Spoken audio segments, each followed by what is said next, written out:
আমরা এখন HSC ICT chapter 1 এর কিছু গুরুত্বপূর্ণ এমসিকিউ সলভ করার চেষ্টা করব, যেগুলো সচরাচর পরীক্ষাতে আসে। বিশ্বগ্রাম বা গ্লোবাল ভিলেজ ধারণার প্রবক্তা কে? সঠিক উত্তর হবে হারবার্ট মার্শাল ম্যাকলুহান। তিনি তার গুটেনবার্গ গ্যালাক্সি নামক বইতে প্রথম গ্লোবাল ভিলেজ শব্দটি প্রবর্তন করেন। দ্বিতীয় প্রশ্ন, নিচের কোনটি বিশ্বগ্রাম প্রতিষ্ঠার একটা প্রধান উপাদান? বিশ্বগ্রাম মানে পৃথিবীকে কানেক্টেড রাখা, পৃথিবীটাকে গ্রামের মতো কল্পনা করা, সেটা হচ্ছে ইন্টারনেট সংযুক্ততা। ইন্টারনেট কানেকশন ছাড়া কোনোভাবেই পৃথিবীটাকে গ্রামের মতো করা যাবে না, বিশ্বকে গ্রাম বানানো যাবে না। সুতরাং এটার ক্ষেত্রে আমরা সঠিক উত্তর হিসেবে আছে ইন্টারনেট কানেক্টিভিটি।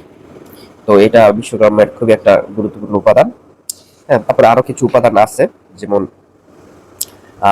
দক্ষতা। শুধু ইন্টারনেট কানেক্টিভিটি থাকলেই চলবে না, যারা এর কাজটা করবে তাদের এটার সংযোগ বা এটা চালানোর দক্ষতাও থাকা লাগবে। তো বিশ্বগ্রাম টপিকটা ইম্পর্টেন্ট। এরপরে হ্যাঁ, আমরা দেখলাম ইন্টারনেট সংযুক্ততা। এরপরে আছে ভার্চুয়াল রিয়েলিটিতে কোন ধরনের পরিবেশ তৈরি করে? ভার্চুয়াল রিয়েলিটিকে ভিআর বলা হয়।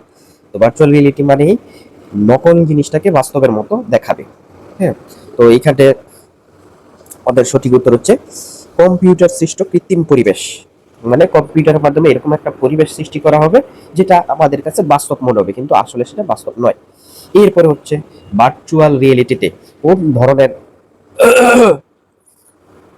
হ্যাঁ, কম্পিউটার সৃষ্ট কৃত্রিম পরিবেশ, এটা ছিল সঠিক উত্তর। ভার্চুয়াল রিয়েলিটির ক্ষেত্রে সেন্সর থাকে, প্রযুক্তির মাধ্যমে একটা কৃত্রিম জগৎ তৈরি করে। এরপরে ভার্চুয়াল রিয়েলিটিতে হাতের সাথে সংযুক্ত গ্লাভসকে কি বলা হয়? ডেটা গ্লোভ বলা হয়। হ্যাঁ, ভার্চুয়াল রিয়েলিটিতে কয়েকটা উপাদান আছে, যেমন হেড মাউন্টেড ডিসপ্লে, তারপর data glove. Head mounted display চোখ এবং মাথাকে কভার করে। মানুষের মতো চিন্তা ভাবনা করতে সক্ষম প্রযুক্তি হচ্ছে এআই। এটা বর্তমানে খুবই বিখ্যাত আর্টিফিশিয়াল ইন্টেলিজেন্স, যেটা চ্যাট জিপিটি, জিমিনি, এগুলোর ভার্সন। এখানে আর্টিফিশিয়াল ইন্টেলিজেন্স এআইতে ব্যবহৃত প্রোগ্রামিং ভাষা হচ্ছে প্রোলগ, এটা সবচেয়ে বেশি ব্যবহৃত। আরেকটা আছে লিস্প,